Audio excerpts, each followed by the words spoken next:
When you think of The Ed Sullivan Show, what's the first thing that comes to mind? For most people, it's the Beatles' legendary 1964 performance, the one that kicked off the British invasion and cemented their takeover of American culture. But long before the Fab Four took that stage, another revolutionary band made their mark. On December 1, 1957, The Ed Sullivan Show welcomed a group that would help launch rock and roll into the stratosphere, Buddy Holly and the Crickets. Now, let's be real, no single band can take all the credit for making rock and roll mainstream. It was a massive cultural shift fueled by pioneers like Bill Haley and his Comets, the one and only Elvis Presley, the incredible Chuck Berry, the Everly Brothers, Little Richard, and so many more. But if you're making a list of the most influential acts, Buddy Holly and the Crickets are absolutely, without a doubt, right at the top. Their impact on music and American culture is just undeniable. And a huge part of their rise to fame came from two major events: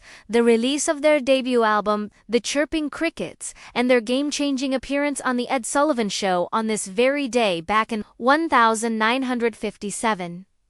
By the late 50s, The Ed Sullivan Show wasn't just a TV program. It was a cultural institution. It had been on the air since 1948 and had a reputation for launching artists into It was the show that helped introduce country icons like Johnny Cash to a national audience. So, if you got booked on Ed Sullivan, you knew you were about to hit the big time. It was the ultimate seal of approval, a sign that you were on your way up. For Buddy Holly and the Crickets, this appearance was their golden ticket. It was the moment they transformed from a promising young band into one of the biggest acts in America. So, picture this.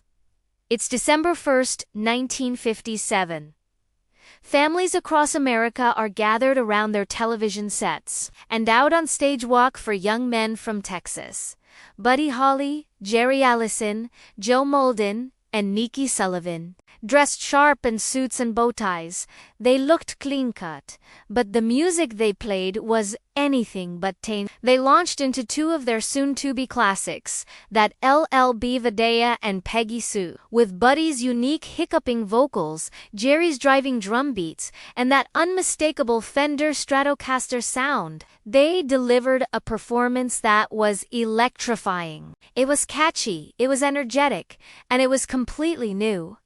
They didn't just perform, they completely won over the hearts of music lovers from coast to coast. The aftermath of that performance was immediate and explosive. Suddenly, everyone was talking about Buddy Holly and the Crickets. Their songs shot up the charts like a rocket. That LL Bean Video soared all the way to #1 on the Billboard Hot 100. Peggy Sue was unfar behind, peaking at an impressive #3. This wasn't just a fleeting moment of fame. It was the beginning of a legacy. In the years that followed, Buddy Holly's innovative songwriting and distinctive sound would go on to influence countless artists, from the Beatles and the Rolling Stones to Bob Dylan and Bruce Springsteen. His career was tragically short, but his influence is timeless. And it's fascinating to think that for many, this incredible journey all started on one Sunday night on one legendary stage, changing the course of music forever. Thanks for watching. If you enjoyed this trip down memory lane, don't forget to hit that like button and subscribe for more stories from music history. See you next time.